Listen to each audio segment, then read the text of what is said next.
ನಾಳೆ ನೋಟಿಸ್ ಕೊಡ್ತೀನಲ್ಲ ಅವಾಗ ಅರ್ವಾಗತ್ತೆ ನಿಮಗೆ. ಏನ್ ಪೊಲೀಸ್ ಎಲ್ಲ ಹೊಡೆಸ್ಕೊಂಡು ತಳ್ಳಿಸ್ಕೊಂಡು ಡ್ಯೂಟಿ ಮಾಡಿ ಅಂತ ಯಾವನು ಹೇಳಿಲ್ಲ. ಸಿಬ್ಬಂದಿಗಳು ಮಹಿಳಾ ಸಿಬ್ಬಂದಿಗಳು ಇರ್ತಾರಲ್ಲಿ. ನಿಮ್ಮ ಅಕ್ಕ ತಂಗಿಯರ ಮೈ ಮೇಲೆ ಯಾವನಾದ್ರೂ ಬಿದ್ದರೆ ಸುಮ್ಮನಿರ್ತೀರಾ? ಎಲ್ಲ ನಾವು ಎಲ್ಲ ನಿಮ್ ಹಂತ ದಾಟೆ ಬಂದಿರೋದು. ನಾವು ಆಸ್ಪಿರೆಂಟ್ಸ್ ಆಗಿ ಕೆಲಸ ಸಿಕ್ಕಿರೋದೇನು ಹಂಗೆ ಬಂದಿಲ್ಲ ನಾವು, ಅಥವಾ ಬೇರೆ ಎಲ್ಲ ಕಾರ್ಪೊರೇಟ್ ಸೆಕ್ಟರ್ ವರ್ಕ್ ಮಾಡ್ತಿಲ್ಲ, ಸ್ವಂತ ನಮ್ಮ ಅಪ್ಪನ ಬಿಸ್ನೆಸ್ ನೋಡ್ತಾ ಇಲ್ಲ ನಾವು.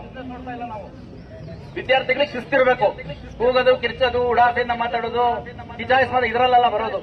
ದಯವಿಟ್ಟು ನೋಡಿ, ಬಹಳ ಸ್ಪಷ್ಟವಾಗಿ ಹೇಳ್ತಿದ್ದೀನಿ. ಸುಮಾರು 30 ಕ್ಯಾಮೆರಾ ಇಟ್ಟು ನಾನು ಎಲ್ಲ ರೆಕಾರ್ಡ್ ಮಾಡ್ತಿದ್ದೀನಿ.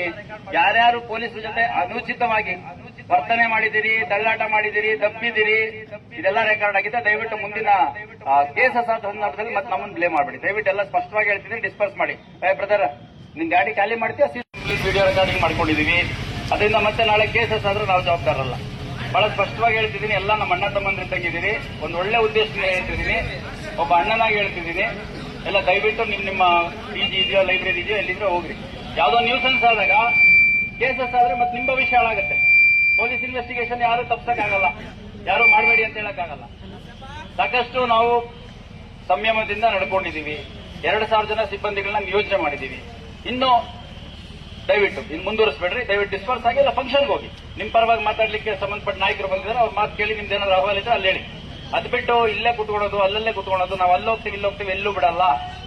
ಜುಬ್ಲಿ ಸರ್ಕಲ್ಗೆ ಸುಮಾರು 300-350 ಜನ ಸಿಬ್ಬಂದಿ ಹಾಕಿದ್ದೀವಿ.